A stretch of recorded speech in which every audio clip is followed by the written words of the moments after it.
And that, Yes. and just in the state alone, there was how many thousand?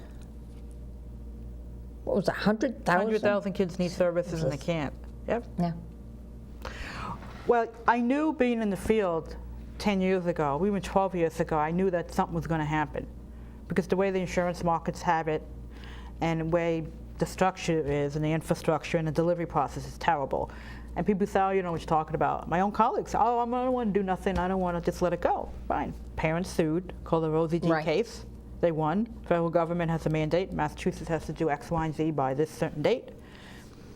And it was due to the parents that made the issue, not the clinicians, which is shame on them. Right.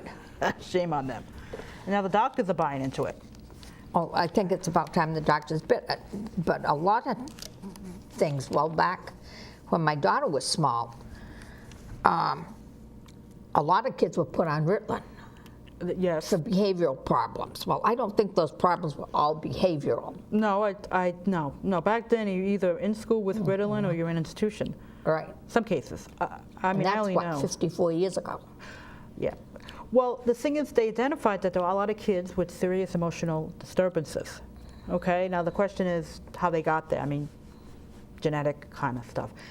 The problem is there's no place to put them when they leave residential. Or if you go to UMass now, emergency mental health, and your child under the age of 18 has a crisis, there's some people living there as we speak because there's no beds to put them. They're called the star beds. And Department of Social Service, they facilitate that. And because there's a lack of star beds, there's now people who should be served not getting served, still living at home, hitting their parents, anecdotally speaking, not doing what they're supposed to do. And then only people who really go to these star beds or the emergency room, people who are really out of control. Yeah.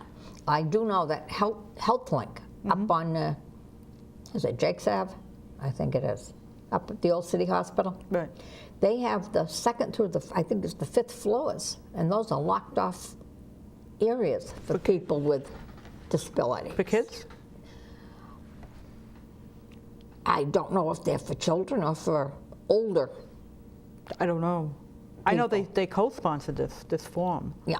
With UMass. Well, the thing is that there's some problems here.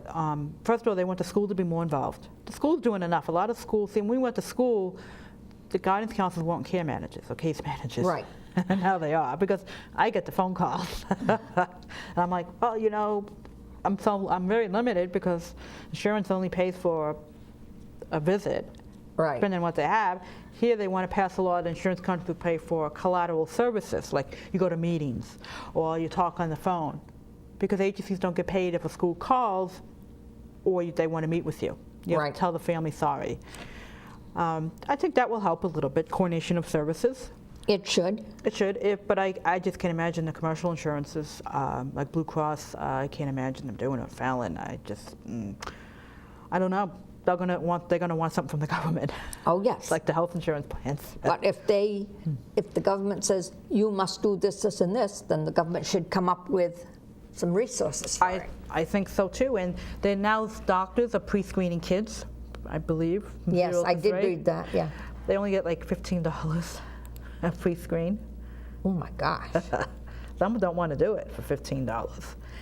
And And how long does a pre-screen test last? not long. Not long. 15, 20 minutes. But the thing is, again, there's no services for them. Right. You know, I posed a question about pre-screening parents. And you know what kind of feedback I got? Oh, it was a nightmare. I said, you know, they have to screen adoptive parents Right. who want to adopt. Foster parents. Okay. Somebody said, if they pre-screen biological parents, you got to worry about racial profiling. And worry about what they did in 50 years ago of saying who can have kids and not have kids. And my response to that was, you know something? And I was very blunt about it. I said, I'm not talking about racial profiling. I said, I'm talking about children. Children who need loving parents. Right. From all across the board, as well as from parents all across the board. If you're discussing racial profile, how come when adoptive parents go through it, nobody complains about that? They don't racial profile you for adoptive parents or foster parents. So what makes you think they're going to do it for biological parents? So I thought that was a distractor. And I said, let's get to the issue here. You got kids who need loving homes. No excuse for a child to leave the hospital with a parent who's not all there. Right. We know by reading the newspaper. Granted, it's anecdotal, a small percent. But when you have 10,000 kids in foster care, 7,000 could be adopted, and then the cases that I'm aware of, where I see a certain percent of parents that shouldn't be parents. Right. And some are too young to be parents. Yes. So what do you do with them? So the way people out there rephrase pre-screening, they rephrase it as being racial profiling, going back to the time about who can have kids and not have kids. I'm not talking about that. I mean, the point is the target population are children.